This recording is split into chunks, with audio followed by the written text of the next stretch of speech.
ایک تو آپ نے پریس کانفرنس دیکھ لی ہوگی آصف علی زرداری، بلاول بھٹو زرداری اور شہباز شریف کی، جس میں دونوں نے کہا ہے کہ پاکستان مسلم لیگ نواز اور پیپلز پارٹی کے مابین معاملات طے پا گئے ہیں، نمبرز پورے ہو گئے ہیں، نئی حکومت بنانے کی پوزیشن میں ہے۔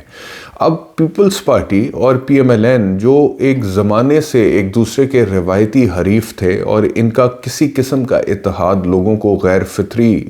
محسوس ہوتا تھا اور اس کی پاسبلٹی نہیں نظر آتی تھی، انہوں نے لوگوں کی سوچ کو تبدیل کر کے دکھایا پی ڈی ایم 1 کے دور حکومت میں کہ اگر آپ لوگوں کو لگتا ہے کہ ہمارا اتحاد یا الائنس ہو نہیں سکتا، یہ غیر فطری ہے، نظریات مختلف ہیں، وہ روایتی حریف ہیں ہم ایک دوسرے کے، تو ہم یہ ساری چیزیں آپ کو کراس کر کے یہ بیریئرز دکھائیں گے اور ہم آپ کو بتائیں گے کہ ہمارا نظریہ ایک ہی ہے، اور وہ نظریہ ہے اقتدار میں کیسے بیٹھنا ہے۔ تو وہ انہوں نے کر کے پہلے ہی دکھا دیا تھا۔ تو اب لوگوں کو حیرانگی نہیں ہونی چاہیے کہ اب یہ دوبارہ کیسے ہو رہا ہے، کیوں ہو رہا ہے۔ یہ پہلے بھی ہو چکا ہے، یہ اب بھی ہو رہا ہے، اور بالکل سب کے سامنے ہو رہا ہے اور ڈھٹائی کے ساتھ ہو رہا ہے، اور اس چیز کی پرواہ کیے بغیر ہو رہا ہے کہ اپنی ذاتی سیاسی ساکھ کا کیا بچے گا۔ اس چیز کی پرواہ کیے بغیر ہو رہا ہے کہ اس طرح کے دھاندلی شدہ الیکشن کے نتیجے میں بننے والی حکومت سے پاکستان میں سیاسی طور پہ، معاشی طور پہ، سماجی طور پہ مزید عدم استحکام آئے گا، تو اس کی بھی پرواہ نہیں ہے۔ یہ ساری چیزوں کے باوجود ہو رہا ہے۔ اب اتحاد ہو کیا رہا ہے، اس کا آپ اندازہ کریں اور آپ لوگوں کو پتہ لگ جائے گا کہ آپ لوگ کہاں پہ ترجیحات میں آتے ہیں ان جماعتوں کی یا سٹیٹس کو کی، کیا پرائیورٹی آپ لوگوں کی۔ اچھا جی، وہ کہتے ہیں جی کہ معاملات طے پا گئے، شہباز شریف صاحب ہوں گے وزیر اعظم کے امیدوار متفقہ طور پہ، زرداری صاحب ہوں گے صدر مملکت کے امیدوار متفقہ طور پہ، ایم کیو ایم اور پی ایم ایل کیو بھی ہمارے ساتھ ہیں، ان کو بھی اکوموڈیٹ کیا جائے گا۔ کچھ ڈیمانڈز ایم کیو ایم کی ہیں، کچھ پی ایم ایل کیو کی، تو خیر کوئی خاص ڈیمانڈز نہیں ہے۔ ایم کیو ایم کی کچھ ڈیمانڈز ہیں، اس کے اوپر میں آتا ہوں تھوڑی دور میں، لیکن ان کو بھی اکوموڈیٹ کیا جائے گا۔ چیئرمین سینٹ ہوگا پیپلز پارٹی کا، ڈپٹی چیئرمین سینٹ ہوگا پی ایم ایل این کا، سپیکر قومی اسمبلی ہوگا پی ایم ایل این کا، ڈپٹی سپیکر قومی اسمبلی ہوگا پیپلز پارٹی کا، سی ایم بلوچستان ہوگا پیپلز پارٹی کا، گورنر بلوچستان ہوگا پی ایم ایل این کا، سی ایم سندھ ہوگا پیپلز پارٹی کا، گورنر سندھ ہوگا پی ایم ایل این کا، سی ایم پنجاب ہوگا پی ایم ایل این کا، تو گورنر پنجاب ہوگا پیپلز پارٹی کا۔ اب آپ اندازہ کریں اس بندر بانٹ کا، یعنی کہ کیسے انہوں نے مطلب کہ سیٹیں آپس میں ایسے بانٹی ہے جیسے حق ہوتا ہے بانٹنے کا، جیسے مطلب کہ ان کا ہی ملک ہے، یہ پیدا ہی حکومت کرنے کے لیے، تو کوئی سیٹ چھوڑنی نہیں۔ کس طرح مطلب کہ کس طرح اکٹھے ہوئے ہیں، ابھی جلسوں کی تقریریں آپ بلاول کی دیکھ لیں اور پی ایم ایل این والے جس طرح سے ریسپانس کر رہے تھے، سب ڈرامہ پتہ لگ رہا ہے آپ کو۔ اب سمجھ آ رہی ہے کہ جی کیسے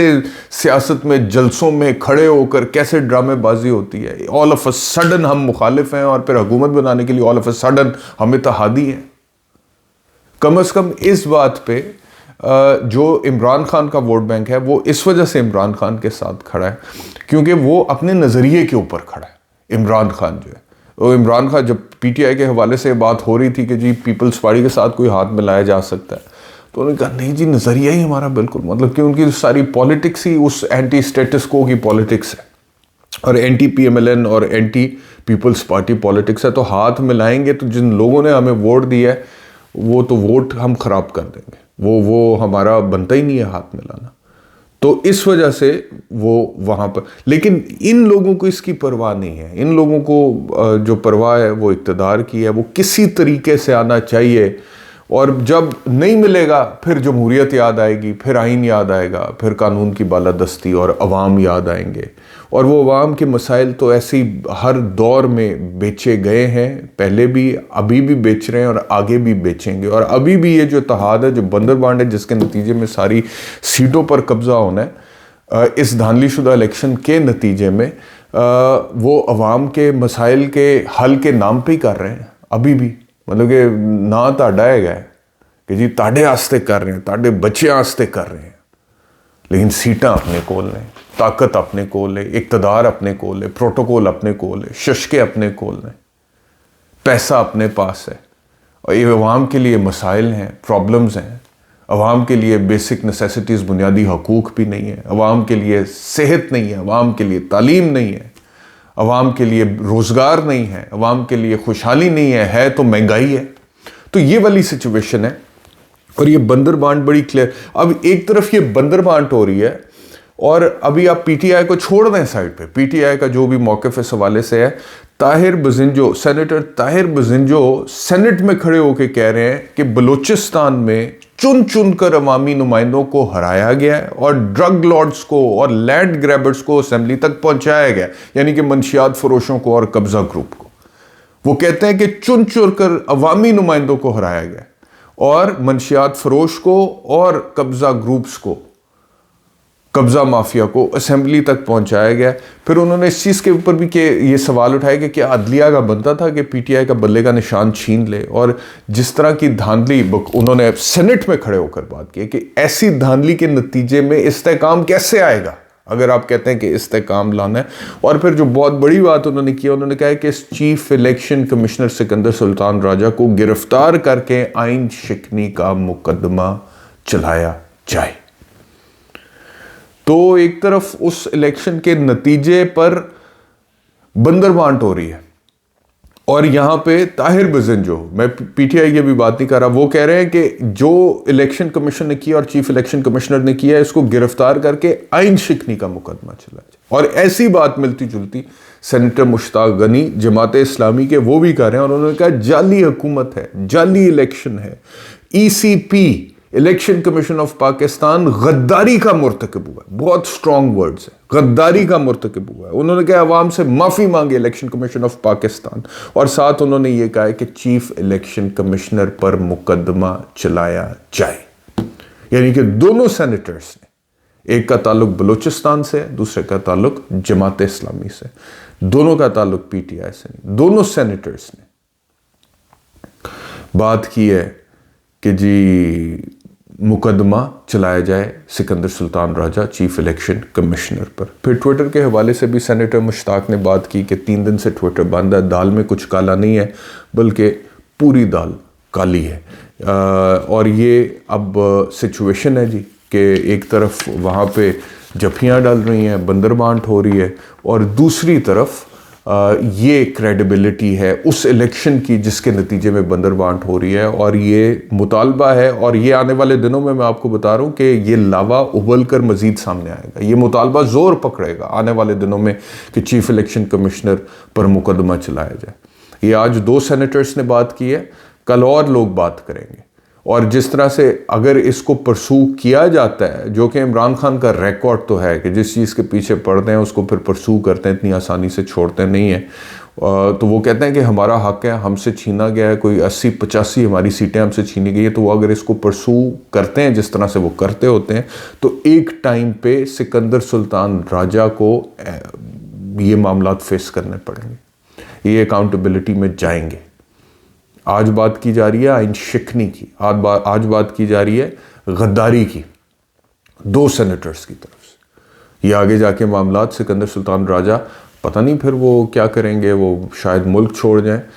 لیکن یہ ہے کہ یہ ان کو ہانٹ کریں گے یہ معاملات آگے جا کے سکندر سلطان راجہ۔ ایک اور امپورٹنٹ خبر ہے جی، کبھی کبھی کورٹ سے خبر آتی ہے بڑی تگڑی، اور اکثر اسی کورٹ سے آتی ہے۔ جسٹس بابر ستار صاحب اسلام آباد ہائی کورٹ کے، انہوں نے ڈی سی اسلام آباد کو طلب کیا تھا شہریار افریدی کے کیس میں، ڈی سی اسلام آباد آئے نہیں، اس نے استثناء حاضری سے استثناء کی درخواست دی، کورٹ نے اس درخواست کو مسترد کرتے ہوئے توہین عدالت کی کارروائی کا آغاز کیا، اور کہا کہ کیوں نہ اس کے خلاف توہین عدالت کی کارروائی کی جائے، اور اس کو اریسٹ کر کے، گرفتار کر کے ڈی سی اسلام آباد کو عدالت میں پیش کرنے کا حکم دیا۔ اور نہ صرف یہ کہ اریسٹ کر کے، گرفتار کر کے پیش کرنے کا حکم دیا، بلکہ اس کا نام بھی ای سی ایل میں ڈلوا دیا۔ باقاعدہ طور پہ متعلقہ حکام کو ہدایت دی گئی ہے کہ کسی طریقے سے ڈی سی اسلام آباد ملک چھوڑ نہ سکے کسی بھی راستے سے،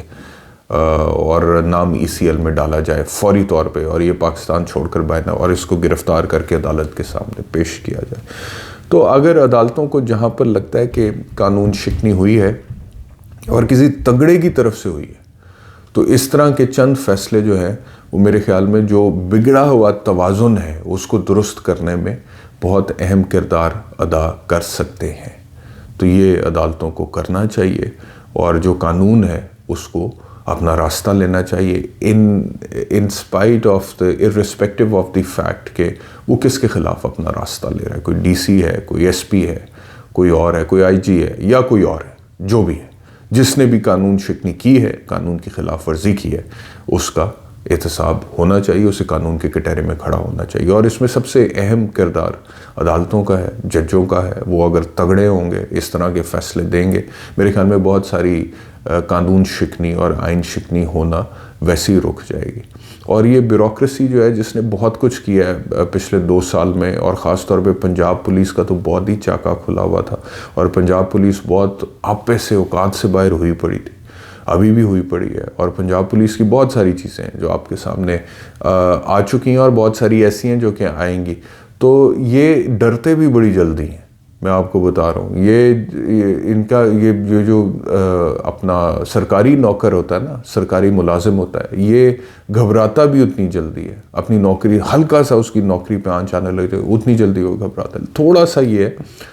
کہ سسٹم میں جتنا اس وقت اندھیر نگری مچی ہوئی ہے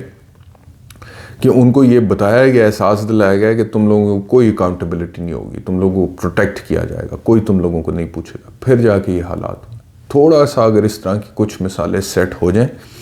تو میرے خیال میں معاملات بہت بہتر ہو سکتے ہیں. اس ویلاگ میں اتنا ہی. انشاءاللہ دوبارہ آپ سے ملاقات ہوگی. اپنا خیال رکھیں. اللہ حافظ.